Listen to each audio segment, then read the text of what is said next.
자, 안녕하세요. 정준환입니다. 반갑습니다.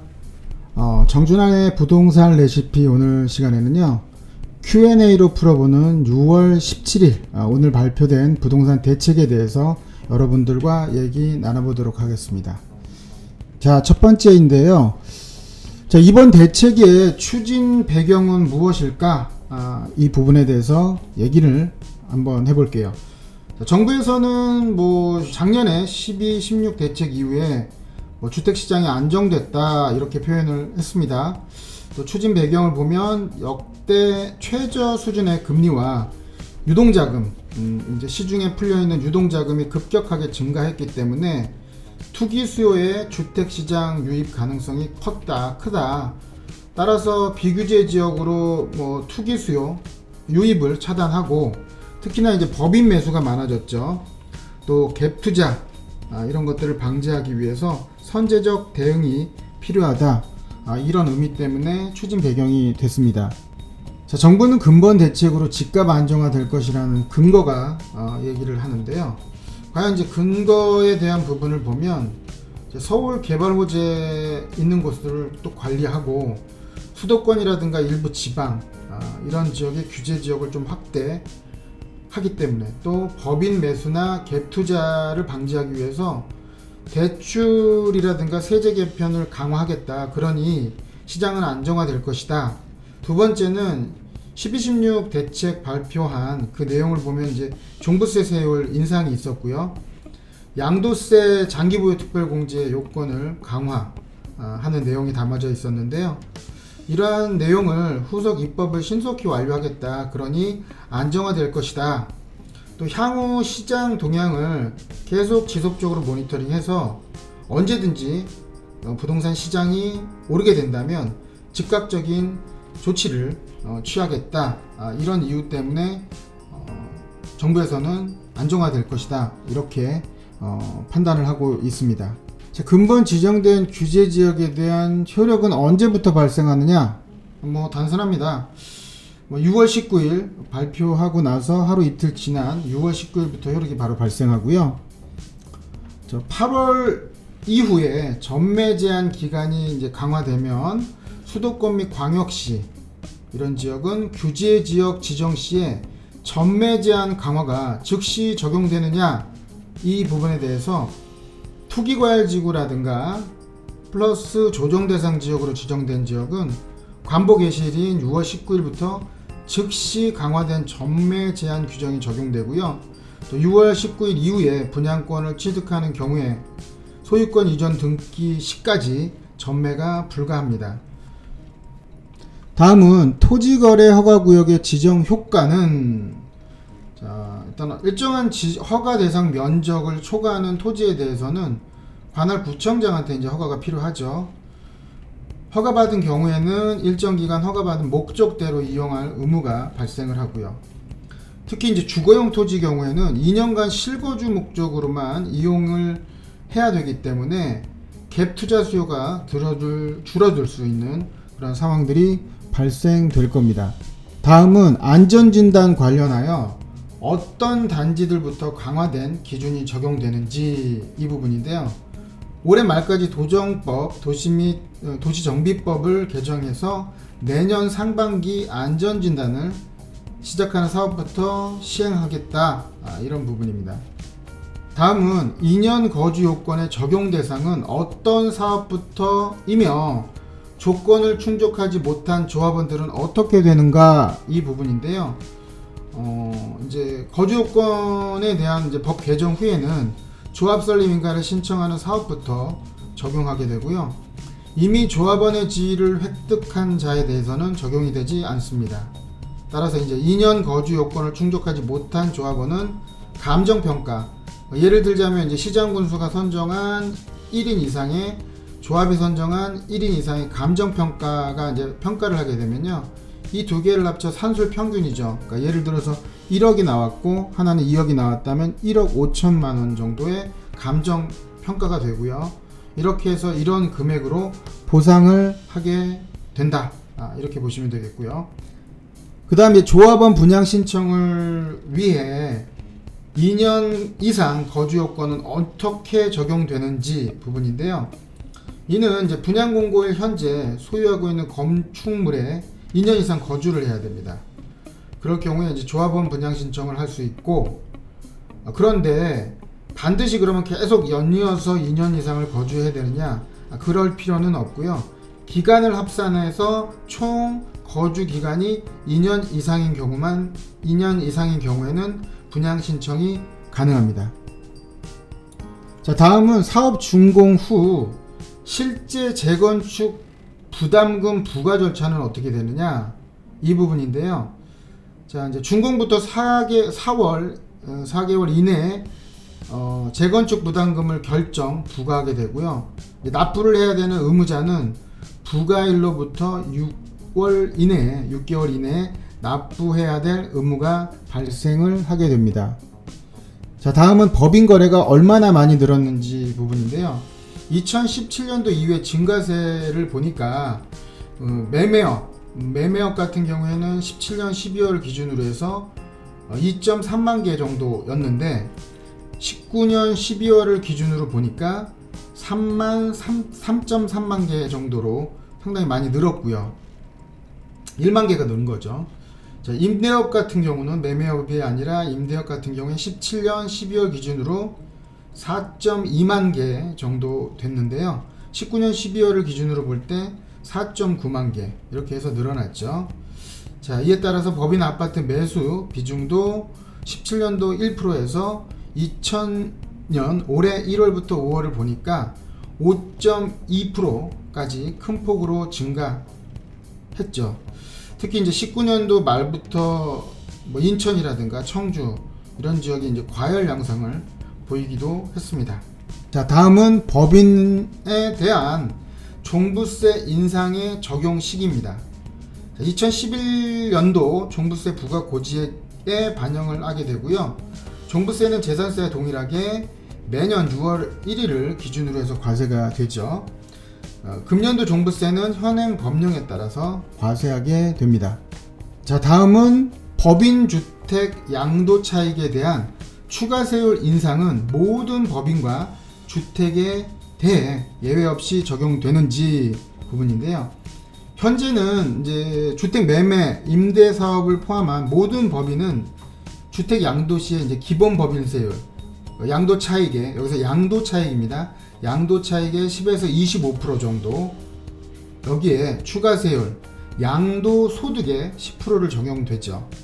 그런데 요번에 발표한 금번 추가 세율 인상은 20% 인상이 됩니다. 이는 모든 법인에 예외 없이 적용이 되고요. 다음은 공공재개발은 어떻게 추진되고 있는지, 시범사업지 선정을 위해서 공모를 올 9월에 개시하고요. 선정 절차를 통해서 연내 후보지를 선정할 계획입니다. 자, 이제부터는 이제 대출 규제에 관련된 얘기를 할 건데요. 일반 주택담보대출 전입 처분 요건 강화에 대한 관련된 얘기를 하겠습니다. 첫 번째는 이제 6개월 산정 시점은 어떻게 되느냐. 주택담보대출 실행일로부터 6개월이 되고요. 다만 이제 중도금이라든가 이주비 대출의 경우에는 신규 주택 소유권 이전 등기일로부터 6개월이라고 보시면 되고요.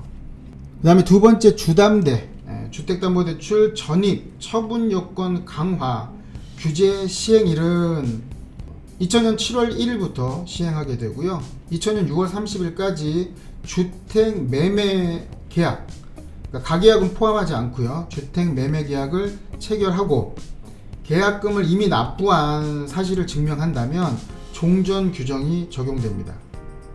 자, 세 번째는 가계약을 체결한 경우에도 종전 규정이 적용 가능한지. 가계약의 경우에는요, 제3자인 금융회사가 계약 성립 여부를 확인할 수 없기 때문에 종전 규정이 적용되지 않습니다. 자, 네 번째는 전입하지 않은 경우 어떻게 되는가.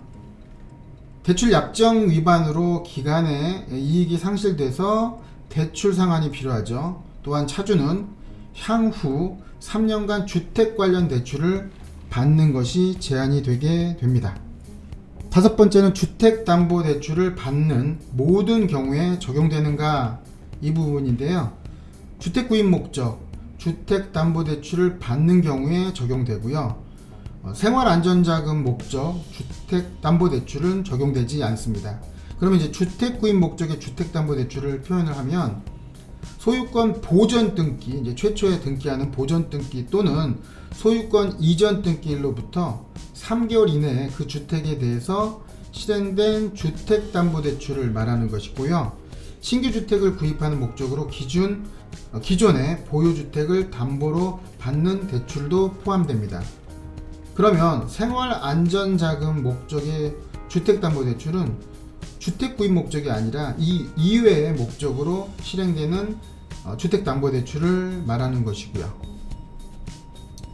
자, 다음은 보금자리론 전입, 실거주 요건 강화 대출 관련돼서 얘기를 할 건데요. 보금자리론 전입 실거주 요건 강화 시행일은 이는 2000년 그러니까 올해 7월 1일부터 시행이 예정되어 있고요. 시행일 전까지 이제 주택 매매 계약을 체결하고 계약금을 납부했거나 아니면 이제 은행 창구 등에 대출 신청을 접수하게 되겠죠.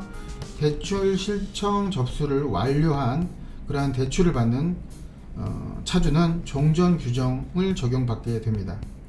3개월 기산 시점은 이렇게 보면 주택담보대출 실행일로부터 3개월을 기산하고요. 보금자리로는 중도금 이주비 대출은 취급하지 않습니다. 세 번째, 전입 및 실거주 요건의 확인 방법은 전입은 차주가 대출 실행 시점 또는 대출 실행 후에 3개월 내에 전입 후 전입세대 열람원을 은행에 제출하게 되면 전입이 되는 것이고요. 실거주 요건은 현행 디딤돌 대출의 확인 방식과 동일하고요. 또한 약정을 위반하면 전출하는 것이 확인된 경우에는 기간이익 상실의 조치를 받게 됩니다. 자, 이번에는 주택매매 임대사업자 주택담보대출 금지 관련된 내용입니다. 자, 첫 번째는 운전자금, 시설자금 관계없이 모두 적용되는가, 이 부분인데요. 주택매매 임대업 대출 경우에는요, 시설자금, 예를 들자면 주택 구입용 자금뿐만 아니라 운전자금, 주택을 이제 수리하기 위한 이런 용도로도 주택담보대출을 받을 수가 없습니다. 두 번째는 이미 사업자 등록을 한 경우에도 모두 적용되는가 부분인데요. 조치 시행일 7월 1일 이후에는 금융권에서 주택매매 임대사업자로서 주택담보대출을 받을 수 없게 됩니다. 조치 시행일은 언제인가? 7월 1일부터 시행될 예정이고요. 7월 1일 만약에 전까지 주택담보대출을 신청했다거나 가계약을 이제 포함하지는 않고요. 가계약은 이제 불포함하고 주택매매 계약을 체결하고 계약금을 이미 납부한 경우에는 종전의 규정대로 적용받게 됩니다. 네 번째는 이제 주택매매 임대사업자의 주택담보대출을 전면 차단할 경우 임차보증금 반환 목적의 대출도 금지되면서 임차인이 보증금을 반환받지 못할 경우가 발생하는 것은 아닌지, 이 부분인데요. 7월 1일 전까지 취득한 매매계약을 포함해서 취득한 주택을 담보로 하는 임차보증금 반환 목적의 대출은 허용됩니다. 그 이유는 임차인을 보호하기 위해서죠. 다음은 대출 규제 관련 중에 투기지역, 투기과열지구 3억 원 초과 아파트 신규 매입 시의 전세 대출에 대한 제한인데요. 투기지역이라든가 투기과열지구 내에서 3억 원 초과하는 아파트 신규 매입 시 전세 대출 보증 이용 제한에 대한 대상은 하고 이제 첫 번째 내용인데요. 규제 시행일 이후에 매입한 아파트가 KB 시세 등 이런 걸 기준으로 해서 시세가 3억 원을 초과하다면 또 투기지역이라든가 투기과열지구에 속해 있는 경우라면 규제 대상에 포함됩니다. 투기지역, 투기과열지구, 종전에 얘기했던 3억 원 초과 아파트의 신규 매입 시 전세 대출 보증 이용 제한 강화, 이제 시행일은 언제 있냐 부분인데요. 조속한 시일 내에 시행하겠다, 이런 부분입니다. 시행일 이후 대출 신청분부터 적용할 건데요. 시행일 전에 전세 계약을 이미 체결한 경우에는 종전 규정을 적용받게 됩니다. 단 전세계약 존부, 계약금 납입 사실 등은 차주가 입증해야 되는 필요성은 있고요. 자, 세 번째, 전세대출 제한 규제 적용에 예외 조치는 없는지 1216 대책 시에 인정된 이제 불가피한 실수요가 있거든요. 예를 들자면 직장 이동이라든가 자녀 교육, 부모 봉양, 이러한 실거주 목적의 실수요로, 또 시, 군 이동하는 경우, 서울시, 광역시 내 이동은 이제 불인정되고요. 전세집과 구입 목적, 구입주택 모두에서 전세 실거주 시 대출 보증을 허용하는 경우 예외 조치가 있는 것이고요. 그 다음에 이제 규제 위반으로 대출 회수 조치가 이루어진 차주에 대한 불이익 조치는 뭐가 있느냐? 전세 대출 원리금 상환 의무가 발생하고요. 연체 정보 등록, 연체 이자 등 불이익이 부과됩니다. 신용 등급 불이익이라든가 대출 한도 감소하거나 연체를 3개월 등 이제 경과 시에는 금융권 대출 이용도 불가하다. 또한 이제 향후 3년간 주택 관련 대출 이용이 제한이 되게 됩니다. 자, 마지막으로 대출 규제 관련돼서 근본의 규제 지역으로 신규 지정되는 지역의 경우 언제부터 해당 규제 지역에 대출 규제가 적용되는지 부분인데요. 6월 19일부터 바로 적용되고요. 다만 6월 18일까지 금융회사에서 대출 신청을 완료했다. 그렇다면 이전의 규제가 적용됩니다. 두 번째는 근본에 새로 투기과열지구로 지정된 지역에 15억 초과 아파트 담보대출은 언제부터 금지되는 것인지 인데요. 6월 19일부터고요. 다만 임차인 보호를 위해서 6월 18일까지 취득한 매매계약을 포함해서요. 취득한 주택을 담보로 하는 임차보증금 반환 목적의 주택담보대출은 허용하게 됩니다. 자, 요번에 이제 6월 17일날 부동산 대책이 나오면서 이제 초창기에는 많은 혼란들이 좀 더 있지 않겠나. 좀 복잡한, 부동산을 지식이 조금 없는 분들은 좀 복잡한 내용일 수도 있습니다. 뭐 조정 대상 지역, 투기 지역, 투기 과열지구, 이런 단어가 또 생소한 분도 계실 거고요. 또 1216 대책이 나왔다라는 어떤 그런 부분도 모르시는 분도 있을 거예요. 따라서 제가 이제 좀 쉽게 설명을 드리려고 노력은 했고요. 또 좀 더 구체적인 내용은 다음 편에서 여러분들에게 설명드릴 거고요. 이제 질문과 답변의 형태로 오늘은 얘기 나눠봤습니다. 자, 오늘 시청해 주셔서 감사하고요. 다음에 좋은 정보로 다시 찾아뵙도록 하겠습니다. 감사합니다.